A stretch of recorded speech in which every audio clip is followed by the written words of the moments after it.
We also hear from Congressman Higgins, who is trying to make a difference for blinded veterans in our state of New York with his bill, the Veterans Pension Protection Act, H.R. 3485. And we'll first recognize the Honorable Brian Higgins, United States Representative from New York, to speak about his legislation. Mr. Higgins, you're now recognized. Thank you, Mr. Chairman and Ranking Member Lambert and Mr. Rodriguez. From the founding of our country after the Revolutionary War, our government has provided benefits to American veterans in appreciation for their service. Unfortunately, Congress's best intentions to provide benefits for those who have served our country, current law unintentionally shortchanges some of our most vulnerable combat veterans. New York, Massachusetts, Pennsylvania, and New Jersey provide an annuity to blind veterans to help them cope with the difficulties that come with blindness.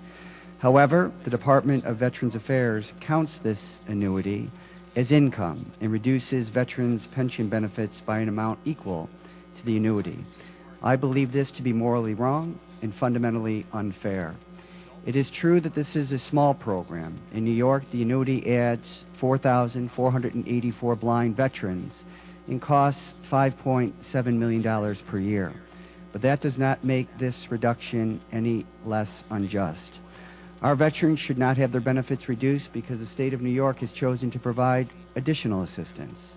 This reduction is both a drain on state funds and an insult to disabled veterans.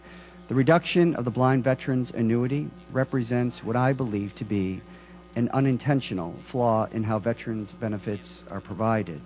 First, the current system favors non-combat veterans over combat veterans.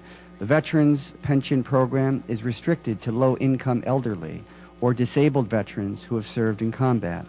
Non-combat veterans, along with low-income elderly and disabled Americans, qualify for supplemental security income. The Veterans Pension is more generous than the civilian alternative because it is intended to reward combat veterans for their service. However, differences in the two programs' rules have effectively made it so that some non-combat veterans are treated more favorably than combat veterans. The 110th Congress passed Public Law 110 through 245, which allows non-combat veterans to receive benefits from state and local governments without a reduction.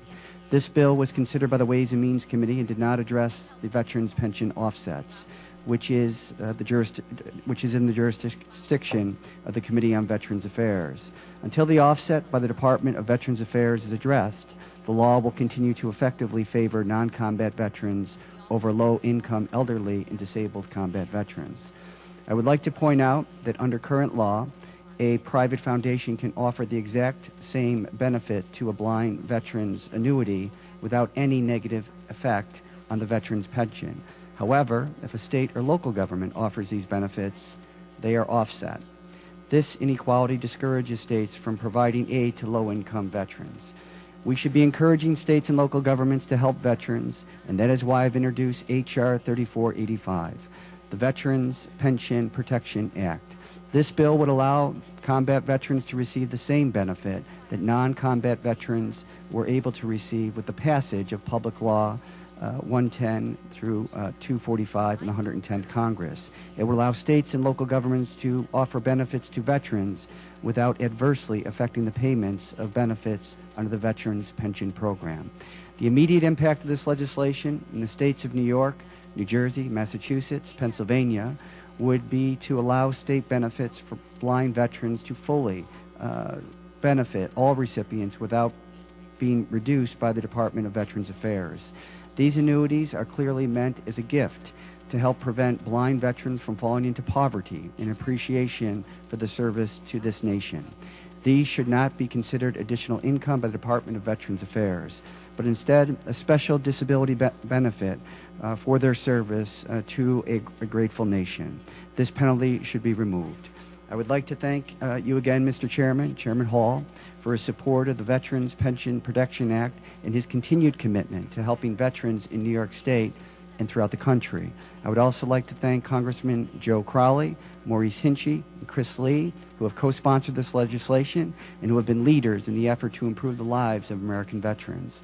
Finally, I would like to thank Tom Zampieri, the Blind Veterans Association, for bringing this issue to my attention and for their support for the Veterans Pensions Protection Act. Congressman Christopher Lee has written testimony in support of this legislation, and I ask that testimony be submitted for the record. Thank you. Thank you, Mr. Higgins. Just briefly, a couple of questions. Is it the intent of your bill to allow blinded veterans who are receiving the non-service connected pension to also receive benefits from states and municipalities without an offset? It is. And the states of Massachusetts, New Jersey, and Pennsylvania also provide annuities to some of their non-service connected veterans. Have members from those states worked with you on this legislation? They have. Well, it's a valuable and important piece of work, and I thank you for bringing it forward, and would recognize Mr. Lamborn for any questions. Thank you, Mr. Chairman. I think this legislation speaks for itself, and so I don't have any questions. You've done a good job of explaining it. As a housekeeping matter, Mr. Chairman, I'd like to note that we are joined this morning by my colleague, Representative Jeff Miller of Florida, and he will be submitting an opening statement for the record.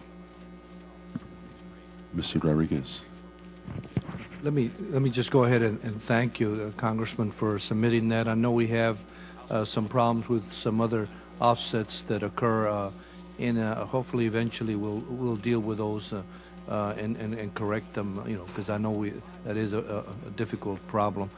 Do we know, or do we have, and not necessarily the question to you, but to us, in terms of what the anticipated cost would be of those offsets right off? The Congressional Budget Office has not scored this. However, a similar bill by Mr. Rangel provides, I think, instructive information as to what the cost of this would be. And I think, given, I think, the enormity of the obligation that we have, I think that cost is minimal.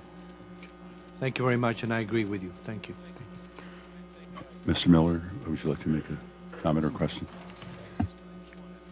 Thank you, Mr. Higgins. Your bill will be given the most serious consideration by this subcommittee, and we appreciate your testimony, and you're now excused and free to run around to the rest of your appointments. Thank you, Mr. Chairman. Okay.